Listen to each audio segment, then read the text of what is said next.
Durante mi carrera profesional a veces me sentía perdida y no sabía por qué la gente no entendía lo que yo les quería transmitir. Y un gran líder un día me dijo, Nancy, tienes que cuidar el planteamiento, porque el planteamiento o te abre puertas o te cierra puertas. Y tenía mucha razón, y él es Ramón Tarango. Ramón Eduardo Tarango, vicepresidente de Beneficios Flexibles México. Ramón se integró a Marsh en 2015 y tiene más de 28 años de experiencia en consultoría, compensaciones, beneficios y recursos humanos. A lo largo de su carrera ha sido responsable de implementaciones a gran escala de programas de beneficios flexibles en compañías de diferentes industrias, no solo como consultor, sino también como cliente. Como profesional de recursos humanos con especialidad en el área de compensaciones y beneficios, apoya a los clientes de manera integral en proyectos estratégicos de recursos humanos a nivel local y regional. Ramón es licenciado en Administración por la Universidad Marista y cuenta con una especialidad en compensaciones y beneficios, así como diferentes certificaciones por instituciones internacionales en diferentes procesos y metodologías de recursos humanos. Bienvenido, Ramón. Bienvenido a Momentum con Propósito. Me da mucho gusto tenerlo aquí conmigo en este podcast y tenerlo también como parte de mis padrinos de lanzamiento de este canal. Así que muchísimas gracias, Ramón, por estar aquí y por compartir tu experiencia con nosotros. Muchas gracias, Nancy. No, yo al contrario.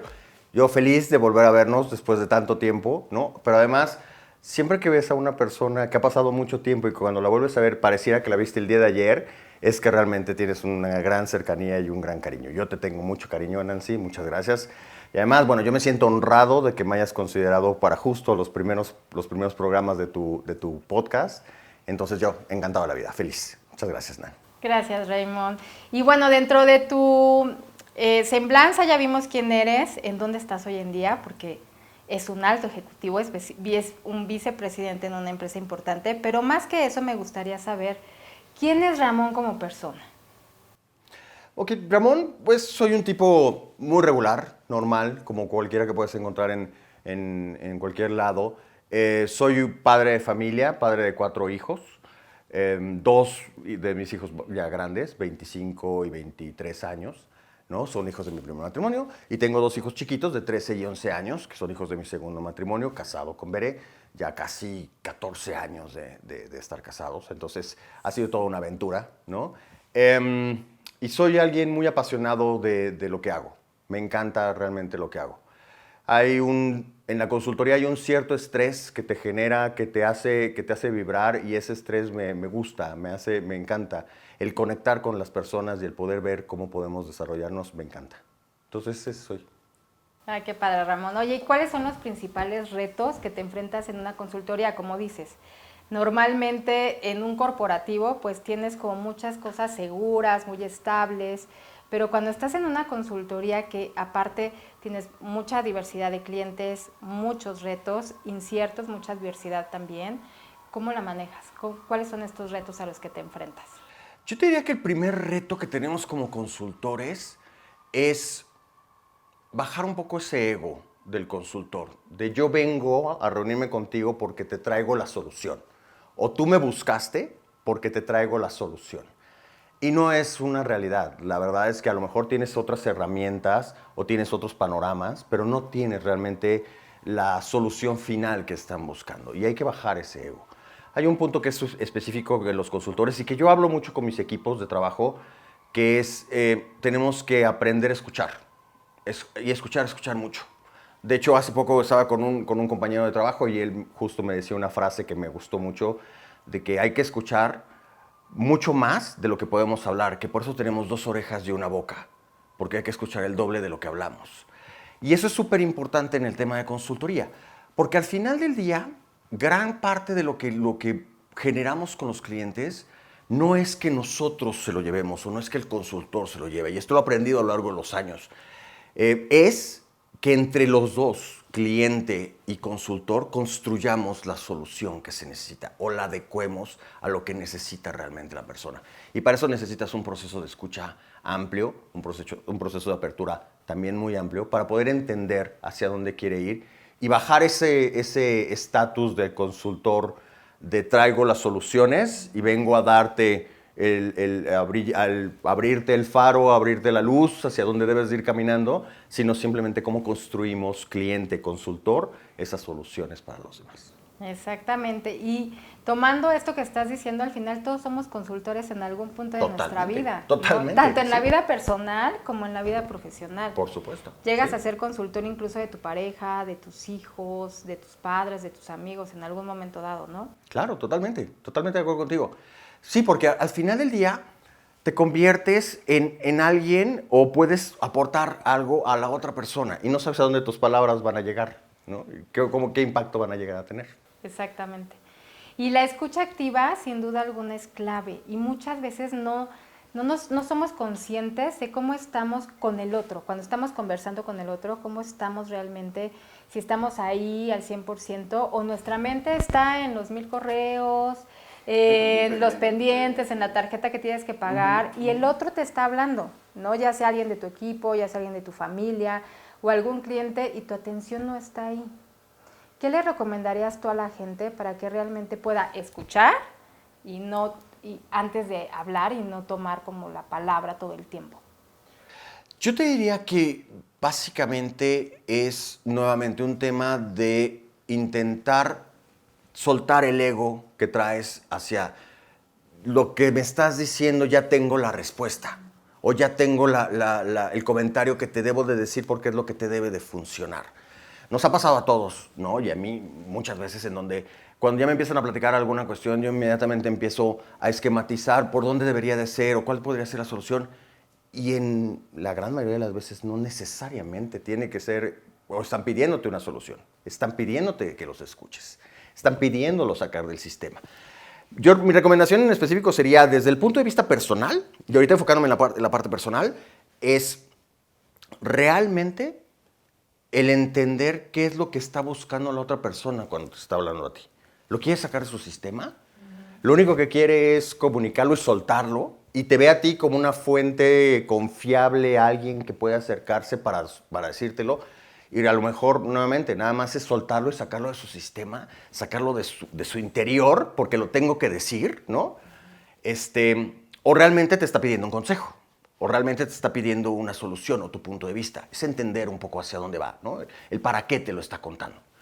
Eso desde el punto de vista personal. Desde el punto de vista profesional, dentro de mi área de trabajo, que trabajo con áreas de recursos humanos y con direcciones de recursos humanos, no sabes, Nancy, la cantidad de veces que entablo una conversación con estas personas, con estos responsables de recursos humanos, en escucha al empleado.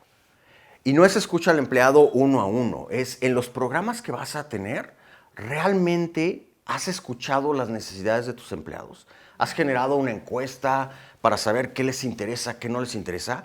¿O estás tomando decisiones desde tu escritorio de recursos humanos en donde desde tu posición personal estás viendo lo que a lo mejor necesitan las otras personas? Déjame darte un ejemplo.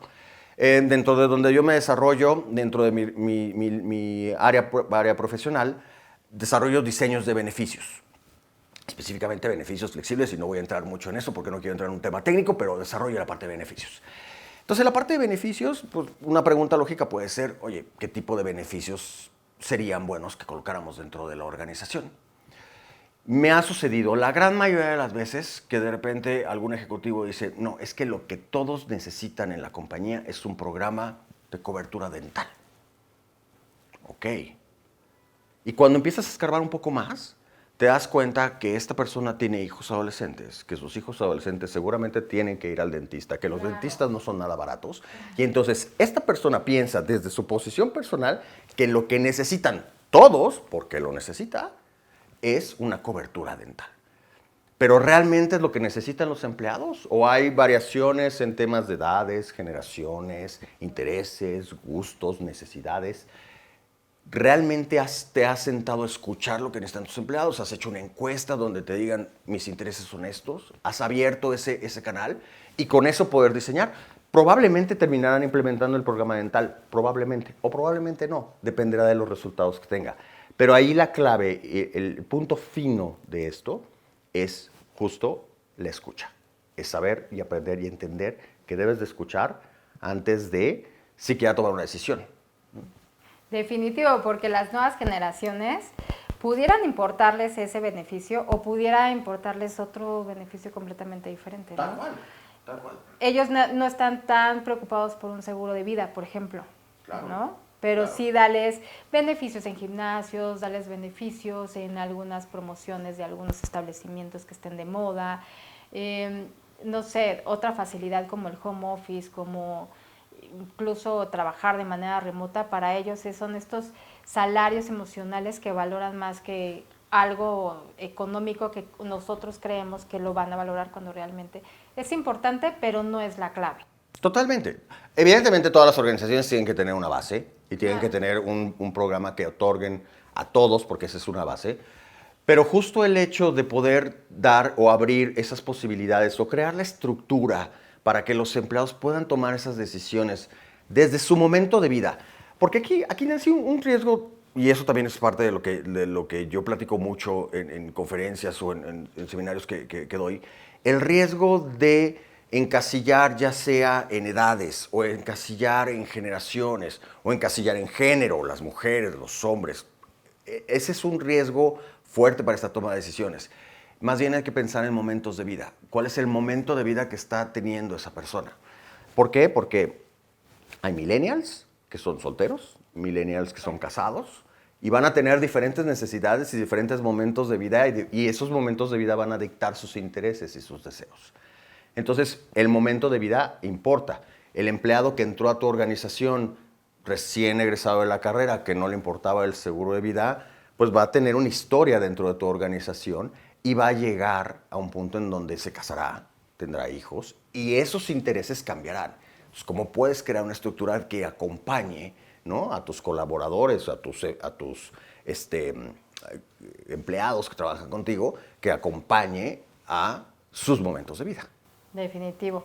Yo creo que esa diversidad y esa flexibilidad de beneficios que hoy las empresas están ofreciendo, la verdad es que es un gran beneficio porque te habla de esta resiliencia, de esta adaptabilidad al cambio, que muchas empresas ya lo están implementando, lo están trabajando, pero hay algunas que todavía se resisten. Las empresas que se resisten, yo te diría, Nancy, Claro. Pasamos una pandemia. Sí. no puedes, sí, las hay, ¿no? Y nos hemos encontrado con varias. Claro. Pero también llama mucho la atención y no entiendes a veces cómo después de haber vivido una pandemia, ¿no?, haya todavía esa resistencia al cambio y haya todavía ese interés de regresar a lo que teníamos antes de la pandemia como tal, ¿no? O de este proceso que vivimos. Es impresionante que este cambio, al menos dentro del esquema, fue en general, en todos los ámbitos, pero bueno, hablándote de mi ámbito profesional como tal, esta parte en recursos humanos, este cambio que vivimos en recursos humanos, antes de la pandemia hablábamos de que esperábamos un gurú en recursos humanos, aquella persona que llegara e hiciera el cambio total y entonces pudiéramos implementar home office y pudiéramos tener este tipo de beneficios extensos y que caminara sobre eso, que llegara ese gurú como tal. No llegó un gurú, llegó un bicho espantoso, llegó un bicho que nos movió absolutamente todo, que nos cambió en todo de manera general, pero se dio, ¿no? Sucedió.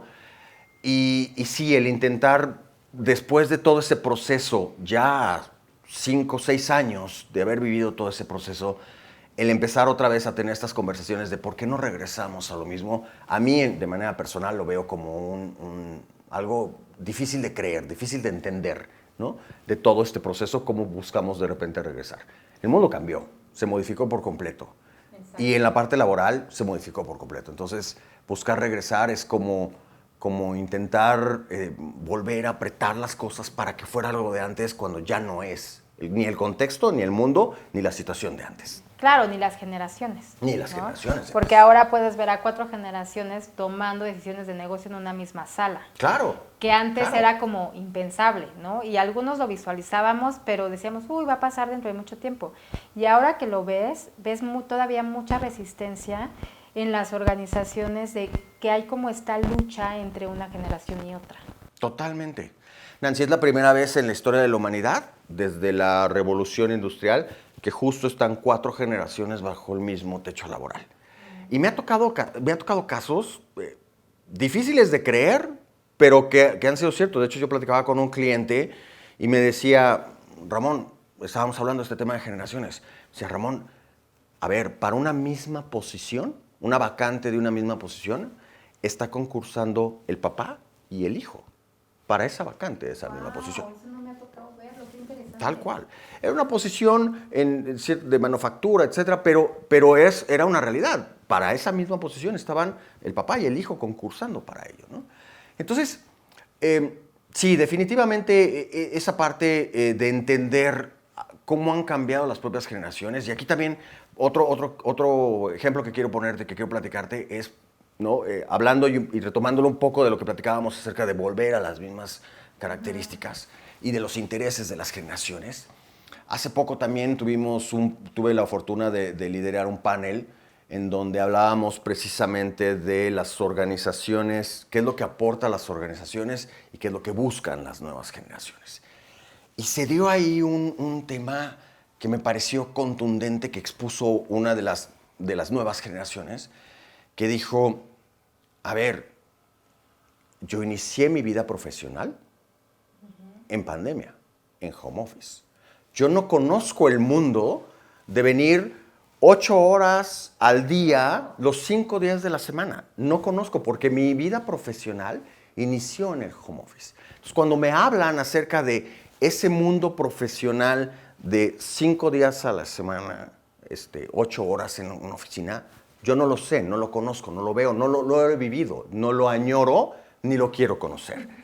Entonces es una realidad que ahora tenemos que adaptarnos, porque sí, las nuevas generaciones, y generaciones ya que le llaman la generación Z, ya empieza a tener una representatividad importante de las compañías. Entre el 10-15% de la población de las organizaciones ya es generación Z. Son jóvenes de 24, 25 años que están ahí ya trabajando con, pues, nuestras generaciones X y Baby Boomers, ¿no? En donde estamos nosotros, ¿no? No voy a decir la edad, pero que ya estamos en esa parte y que prácticamente podríamos ser el papá y el hijo trabajando juntos. Acuérdate que tenemos alma de millennial. Alma de Espíritu millennial. de Zetas. Exactamente. ¿No? Y cuerpo de Baby Boomers. Y cuerpo de baby. Bueno, no tanto.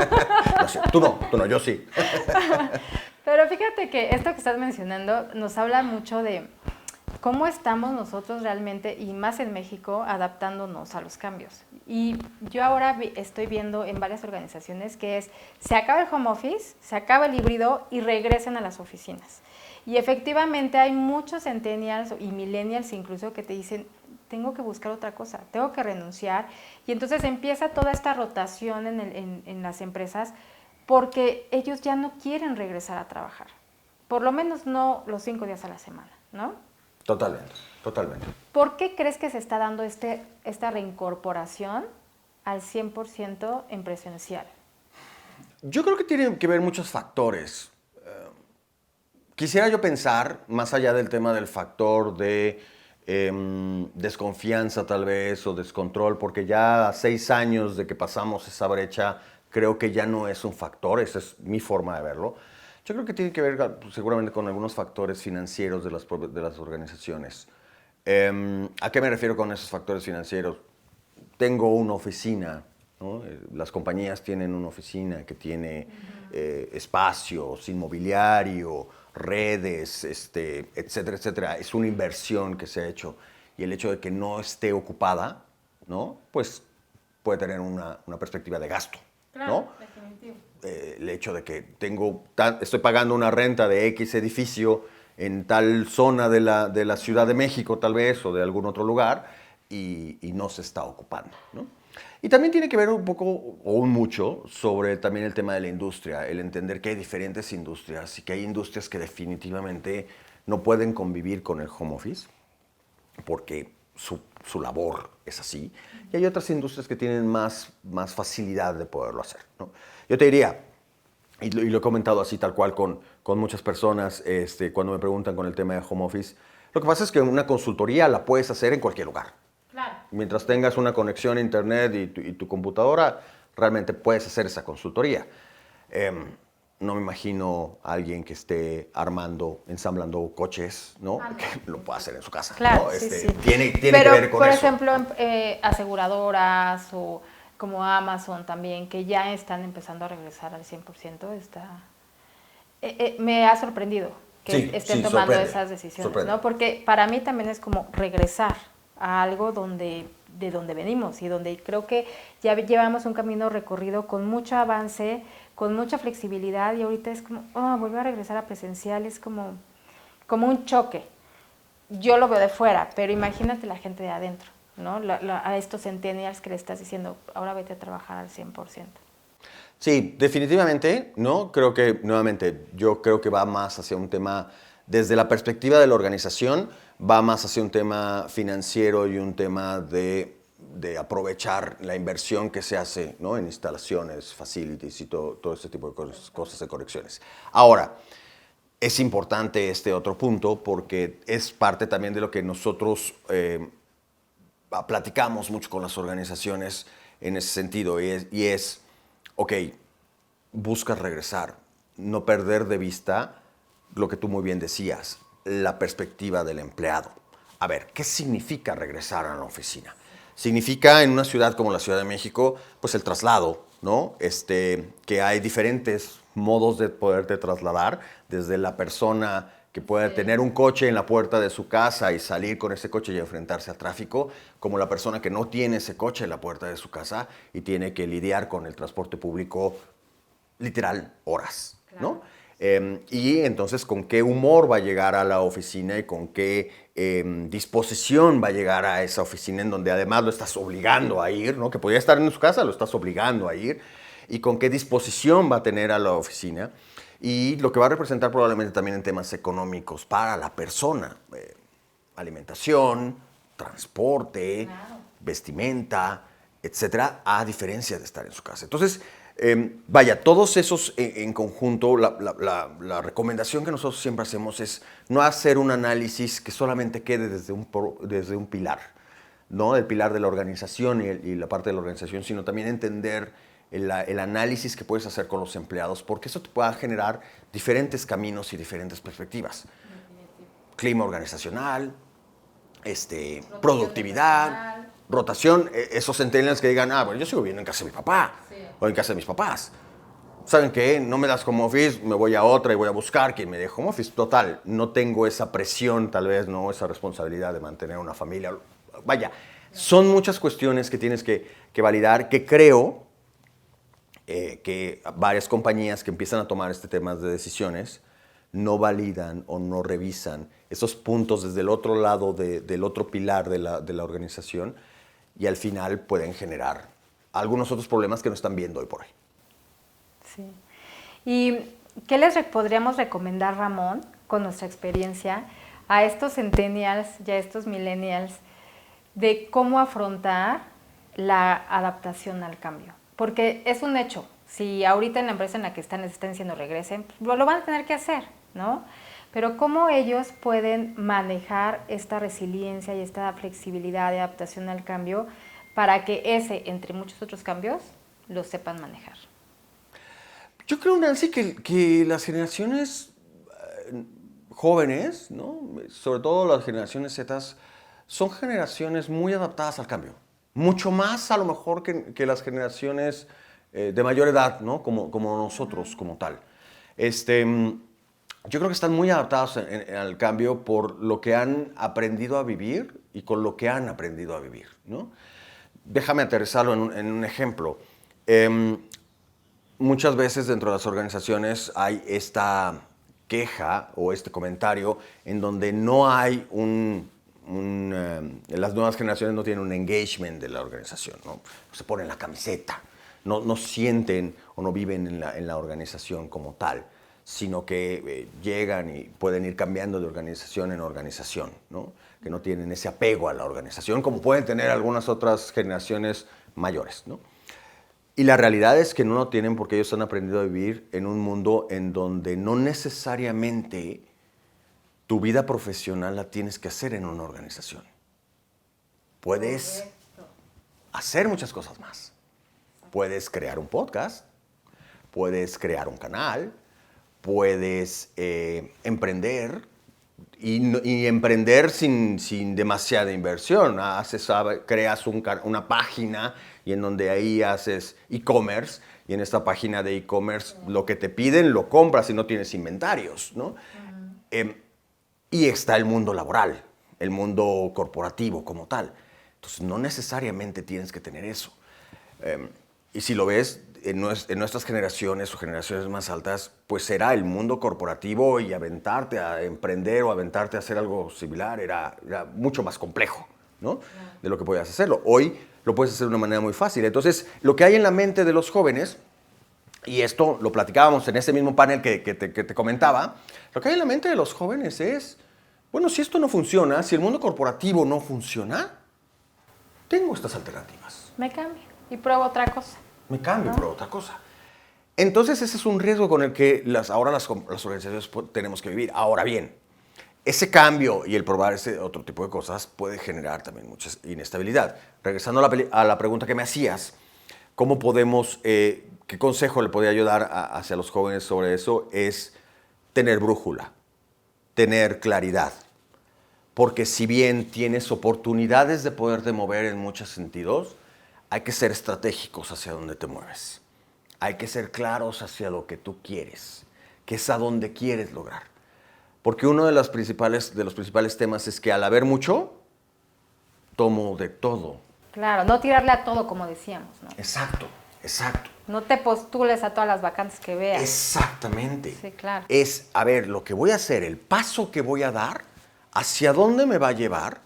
¿O está siendo un paso estratégico hacia el objetivo que quiero, hacia el propósito que quiero llegar a tener, hacia lo que me quiero yo convertir? Y no es un paso que estoy dando pues porque me enojé, porque ya no me gustó, porque me hicieron ir a la oficina entonces 5 días a la semana y entonces ahora hago otra cosa, ¿no? Yo más bien diría, y ese sería mi consejo hacia los jóvenes, es acuérdense que cada paso que dan te va llevando hacia un camino y te va llevando hacia un objetivo. ¿Realmente el paso que estás dando te está llevando al objetivo que estás buscando? ¿O simplemente estás dando un paso en automático, en piloto automático, porque es lo que había? Porque entonces eso sí se puede convertir en una pena muy grande el decir, pasaron 5 años y no sé si estoy haciendo lo que quiero hacer. Definitivo.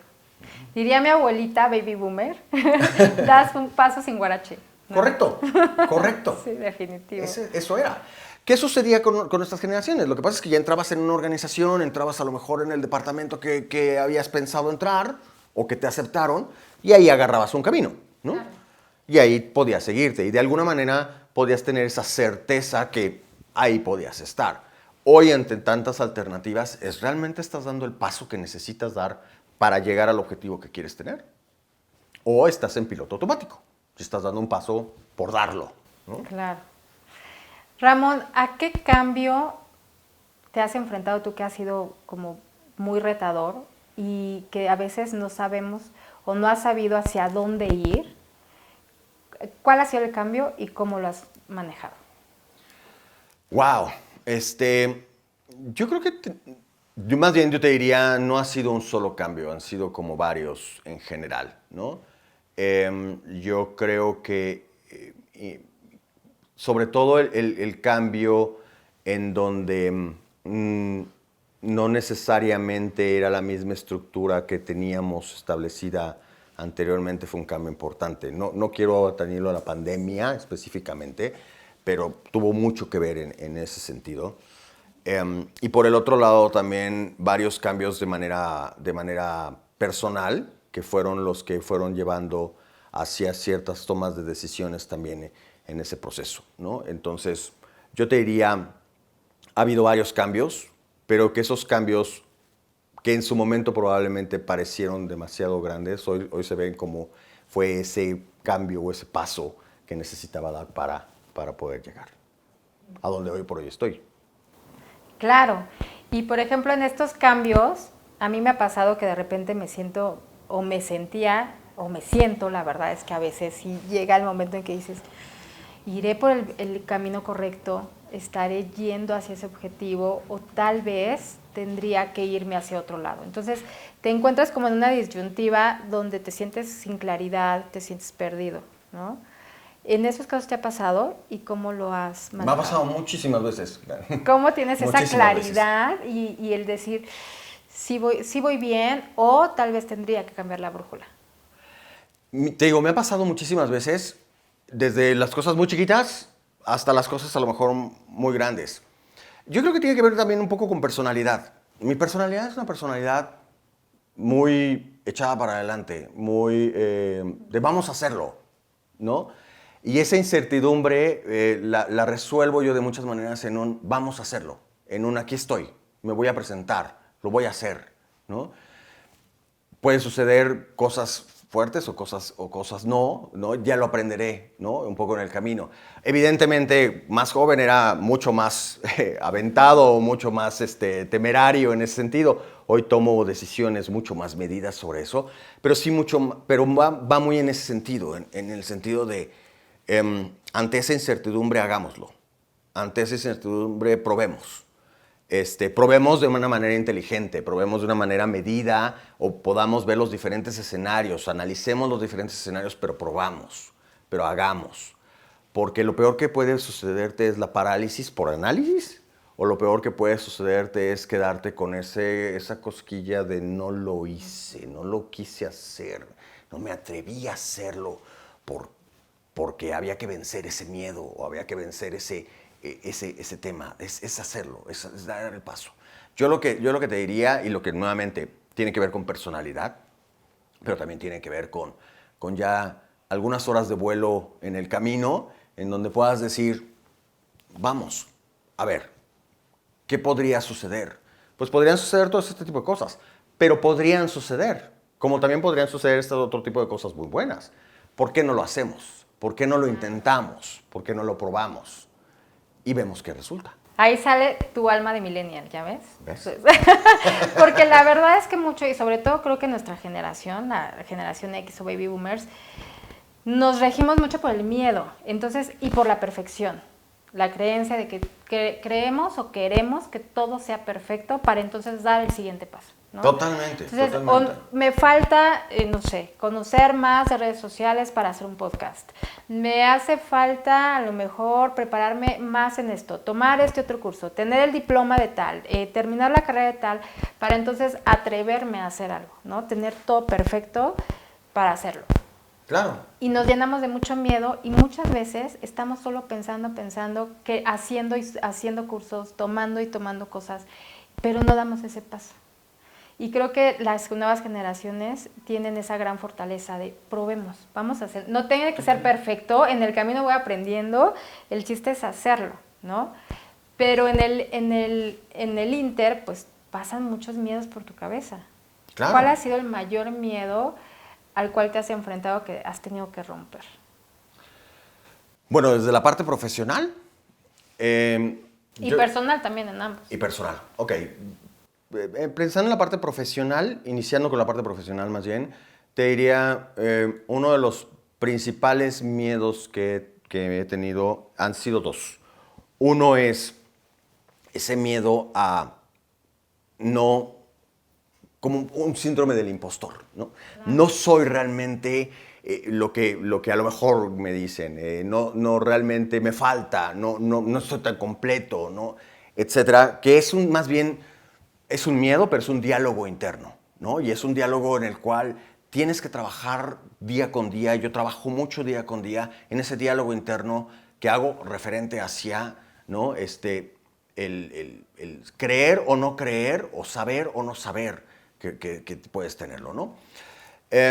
Y también otro de los miedos que he enfrentado desde el punto de vista profesional es cuando me di cuenta de los impactos que pueden tener la labor que yo hago o donde yo me he desarrollado profesionalmente. ¿Por qué? Sí, recursos humanos, pero mi área de expertise es compensaciones y beneficios. Uh-huh. Es la parte hard de recursos humanos, ¿no? Me he especializado en la parte de compensaciones y beneficios y hoy más en la parte de beneficios como tal. ¿Y por qué menciono en un tema de miedo? Porque las decisiones que puedes llegar a tomar en una posición donde tienes estos impactos específicos en las personas, pues tienes que ser cuidadoso en esas decisiones, ¿no? Sucedió en alguna compañía en donde tenía yo bajo mi responsabilidad la nómina se hacían las diferentes corridas que se tenían que hacer para pagar la nómina y de repente resultó que había una diferencia de un 1%. Un 1% en una compañía de casi 20,000 empleados representa muchísimo dinero, ¿no? Y lo que puede representar en ese sentido puede ser una parte muy fuerte, porque más allá del dinero, presupuesto o lo que pueda representar a nuestra organización, es que vaya a haber un pago equivocado a las personas y que lleven a su casa, ¿no? Claro. Entonces, y lo digo así con mi equipo, el equivocarnos en un proceso de nómina, en un descuento de nómina, imagínate, en un 0, en un punto, pero equivocarte en algo es tal cual como meterle la mano en la cartera al empleado y le estás quitando lo que sea, la cantidad que quieras, desde 10 pesos hasta siempre, le estás metiendo la mano, ¿no? Ahora, en la parte de beneficios, el impacto que puedes llegar a tener es un impacto también muy fuerte porque ya estás hablando de que cuando los individuos utilizamos la parte de beneficios, gastos médicos mayores o seguro de vida o algún otro tema de seguro, pero especialmente gastos médicos mayores, porque ya hay una situación de salud o una situación de emergencia. El no tenerlo bien diseñado, el no tenerlo de una manera correcta, el no tener la parte administrativa básica, que puede ser, Nancy, ¿se pagó la póliza o no? Puede representar que esté una persona en el hospital sin que lo acepten, ¿no? Entonces, ese impacto es uno de los grandes miedos que cuando realmente lo asimilé, ¿no? De manera personal y profesional, ¿no? Dije, vaya, uno, me encanta porque lo que hago, veo ese impacto directo, pero por el otro lado también digo, wow, cuidado, hay que poner atención, mucha atención. Y si estás hablando con una persona que yo siempre he detectado, y lo he comentado así abiertamente, uno de sus áreas de oportunidad que tenía era la atención al detalle. Okay. El no tener ese detalle, bueno, ¿qué impacto podía llegar a tener? ¿Qué generó eso? Trabajar mucho en esas áreas de oportunidad para que pudiera ayudar en el proceso. Y tuve que trabajar mucho en esos temas de atención al detalle, tuve que trabajar mucho en temas del análisis y todo eso en mi carrera profesional, porque ese impacto, ese miedo, el darme cuenta de eso, generaba que pues, yo tuviera que ponerle atención. Entonces, yo lo que te diría, Nancy, es, el miedo no es malo, el miedo hay que abrazarlo. Miedo vamos a tener siempre. Miedo va a haber, el dar un paso necesario da miedo. El generar, el iniciar un proyecto da miedo. Tú lo sabrás mejor que yo. Estás iniciando este proyecto y está padrísimo. Estoy encantado de la vida aquí platicando contigo. Pero lo estás haciendo. Diste ese paso. Seguramente hay miles de miedos, pero los estás abrazando. Los estás enfrentando. Los miedos se enfrentan con trabajo. Los miedos se enfrentan haciéndolo. Y es la única manera de que vas a lograr que ese miedo genere una motivación, genere empuje, genere ganas de hacerlo. Y entonces te llevará a algún lado. Seguramente te llevará al lado que tú quieras que te lleve, porque normalmente eso sucede cuando enfrentas el miedo. Llegas al punto que querías llegar. Definitivamente. Sí, la verdad es que es mucho trabajo y fíjate que en una de las certificaciones que he tomado en esta parte de desarrollo personal, nos dicen mucho, el miedo es el ángel que te viene a mostrar lo que tienes que trabajar en ti. Abrázalo, reconócelo y entonces ve qué tienes que hacer para contrarrestarlo. Entonces lo que nos dicen es completamente lo opuesto a lo que el miedo te dice que no hagas. Sin duda. Porque es la manera en cómo lo vas a enfrentar. Sin duda, totalmente, Nan. Pues muchísimas gracias por este tiempo. Es la primera parte, no se pierdan la segunda parte de esta entrevista con Ramón Tarango.